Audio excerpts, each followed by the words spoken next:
Hello and welcome to Mimi's Sketchbook. Today my illustration is based on Paul David Tripp's book New Morning Mercies, and today is May 28th.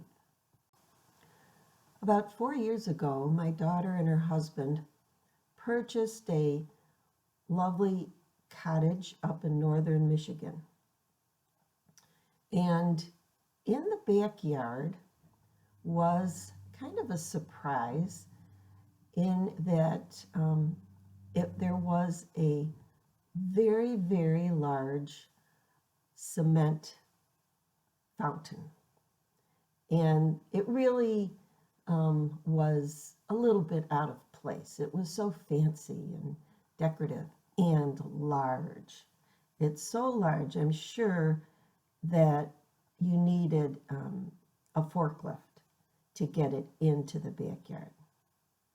Well, it didn't work, and there was no water attached to it. It just sort of sat there as a statue.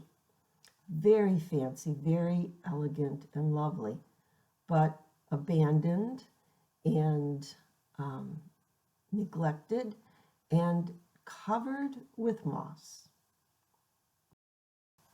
And it sat there until this year when my daughter decided she was going to transform it.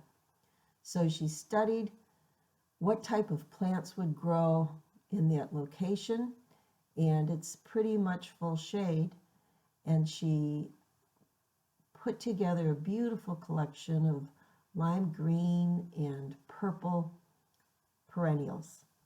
And I absolutely love it because the hostas up on the very top look like water spraying out the top, and the Japanese painted ferns hanging down from one layer to the other look like water tumbling over the sides.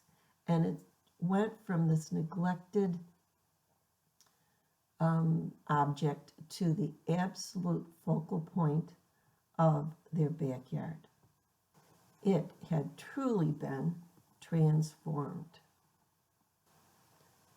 Today in our devotions, Paul Tripp talks about sin, and sin is a problem you can't solve, he says. And then over in the additional reading in 1 Timothy, Paul the Apostle says, Jesus Christ came into the world to save sinners, of whom I am the worst.